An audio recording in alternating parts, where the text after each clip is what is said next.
take a short time to highlight.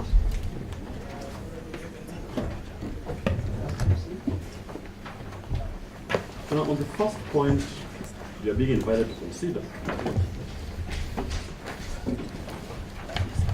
is on the issue of the manner in which the first count is framed.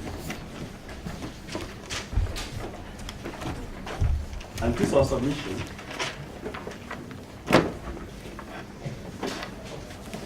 that count speaks to the offense of corruption. Conspiracy to commit an offense of corruption. In relation to the seventh accused,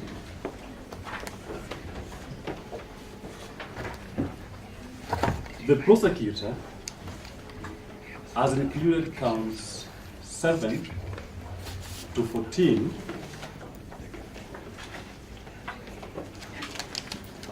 charging for the main offense. That main offense. And we do submit, Your Honor,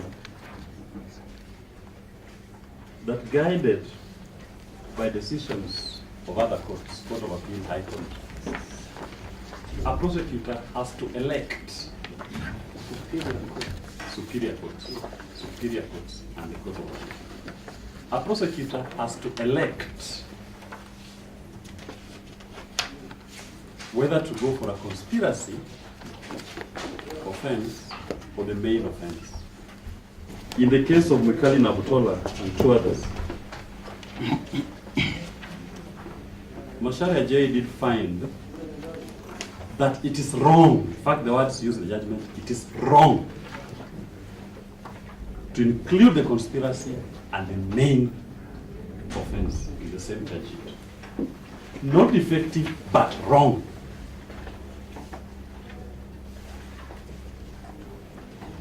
And the issue, my lord, that the court was grappling with was the time within which an application to cure that which is wrong is made. It needs to be made within time, timorously, without delay, and before the trial commences.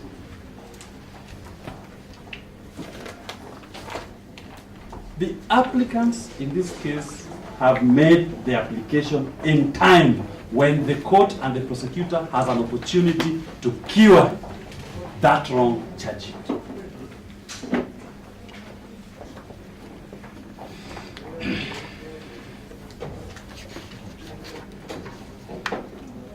Such that, my lord, if that charge sheet is cured, the prosecutor cannot be heard to complain that they are prejudiced.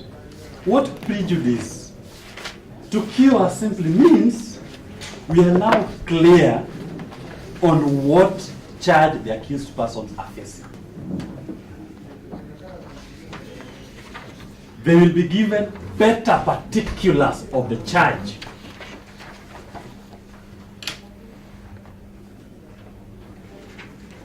And my lord, Article 50 of the Constitution provides that an accused person must be informed in specific detail. Specific detail means there is no room for ambiguity, grappling in the dark, throwing your net wide, hoping you'll catch a fish or a snake. In criminal trials, you are clear you want to catch a fish. There is no room for ambiguity. In this particular case, the prosecutor is throwing everything and hoping any of them can stick.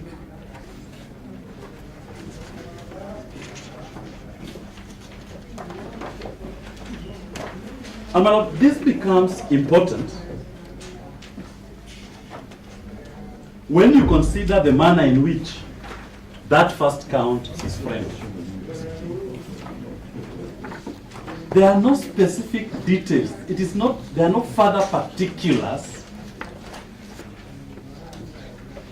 in the particulars of that offense that the seventh accused person can be able to respond to how this conspiracy was conceived. The words are on diverse dates. Seventh accused person has been employed at Nairobi City County for over 10 years. Diverse dates. How do I know which diverse date my case relates to?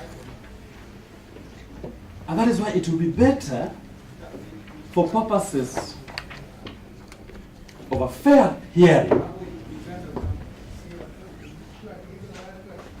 that the prosecutor narrows down when he's drafting his charge sheet to that which an accused person can respond to. And that brings me, my lord, to the second question. Convenience to the prosecutor. He will argue that it is convenient to lump everybody in an omnibus charge sheet. I invite the court to consider convenience vis-a-vis the right to a fair trial.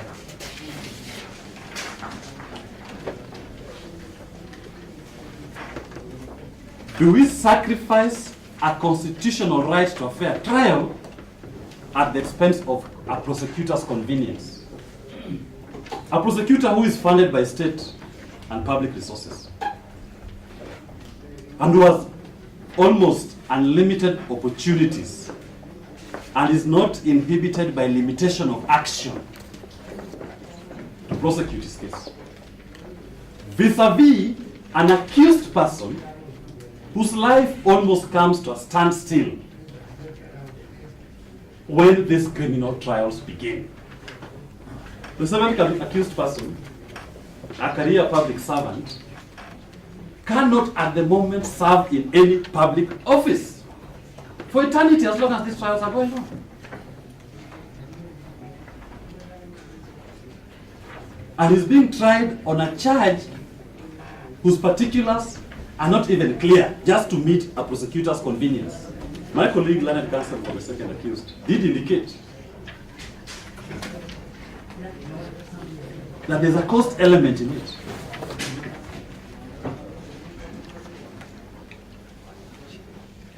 That cost element vis-a-vis the prosecutor's convenience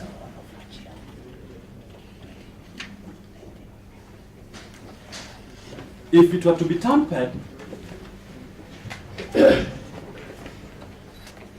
you'll find that the prosecutor's convenience, not being founded in law, itself will violate the constitutional right of fair trial.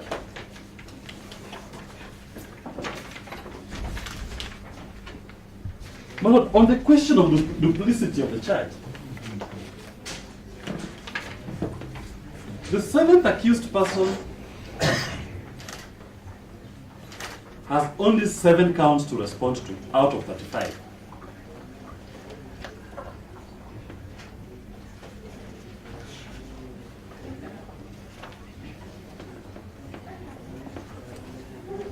And in the other 6 counts, is charged jointly with only 2 other accused. That is accused number 4 and accused number 6. That is from count 7 to count 13. Is only charged with those. The only other time is meeting the other 11 accused persons is in count 1, the omnibus count that everybody is included.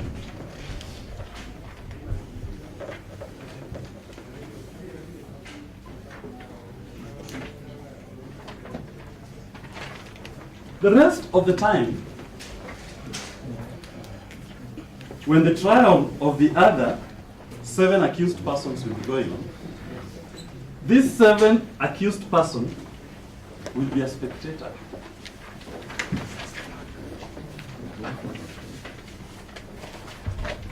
He will be confused and befuddled at what he's doing in court. What is the case against me? What am I doing here? It is akin to making a decree that all murder trials will be conducted an omnibus. Because we are all killers. We all put you in the same room, you hear everybody's experience. It's wrong. Fair trial also includes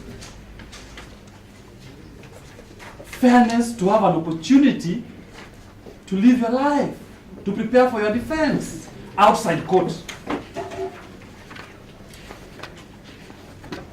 We'll be forced to sit through trials that don't concern us,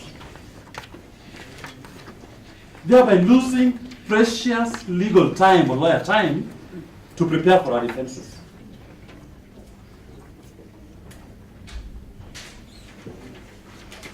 And we are not saying the prosecutor will be prejudiced. It simply means you dissect, my lord, the charge sheet.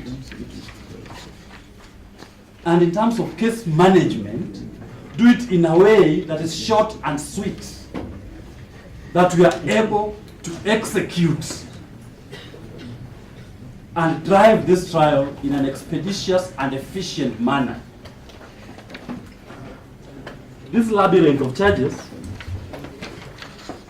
defeats that expeditious trial and disposition for this case. My lord, we've relied on several case law, which I will not take you through. Find them annexed to our submissions.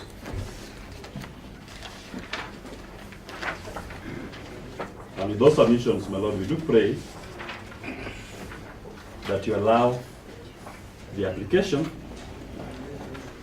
and as do submitted by counsel for the third accused person. The effect of allowing the application in relation to the first accused person